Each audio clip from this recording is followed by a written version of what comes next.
ইলিশ মাছের এই রেসিপিটি ছোট বড় সবাই খেতে অনেক পছন্দ করে। তো আমি আগে থেকে নুন হলুদ দিয়ে মেখে রাখা ইলিশ মাছগুলো গরম তেলের উপরে দিয়ে এপিট ওপিট উল্টে পাল্টে একটু হালকা করে ভেজে নেব। এটা বেশি গাঢ় করে বা একদম কড়া করে ভাজার কোনো দরকার নেই। ভাজা হয়ে গেলে এটা আমি তুলে এক সাইডে রেখে দেব। তারপরে একটা কড়াইয়ে সয়াবিন তেল দিয়ে তাতে আমি পেঁয়াজ কুচি দিয়ে দিলাম।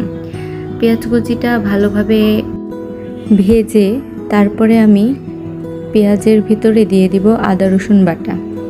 আমি এখানে 2 চামচ আদা বাটা এবং 2 চামচ রসুন বাটা ইউজ করেছি। আদা রসুনগুলো একটু হালকা করে ভেজে নিয়ে এখানে দিয়ে দেব হাফ কাপ পানি।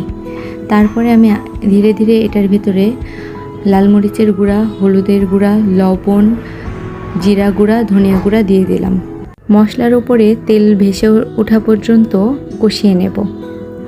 কষানো হয়ে গেলে যখন দেখব মশলার উপরে তেলটা ভেসে উঠেছে, এই পর্যায়ে আমি কচুর মুখিগুলো দিয়ে দিব। আমি কচুর মুখিটা আগে থেকে পরিষ্কার করে ধুয়ে রেখেছিলাম। কচুর মুখিটাকে ভালোভাবে কষিয়ে তারপরে আমি কষানো হয়ে গেলে এখানে পানি দিয়ে দিব। পরিমাণ মতো পানি দিতে হবে যেন কচুটাও সিদ্ধ হয়ে যায় এবং যতটুকু ঝোল আপনি রাখতে চান সেই অনুযায়ী পানি দিয়ে দিতে হবে। এখানে আমার কচুটা সিদ্ধ হয়ে গেছে। তারপরে আমি ভেজে রাখা ইলিশ মাছগুলো উপরে দিয়ে দিব। আর ঘ্রাণের জন্য দিয়ে দিব 2টা কাঁচামরিচ মাঝখান থেকে ভেঙে। সবশেষে আমি ভাজা জিরের গুঁড়ো দিয়ে এটা নামিয়ে নেব। হয়ে গেল আমাদের কচুর মুখি দিয়ে ইলিশ মাছের রেসিপি।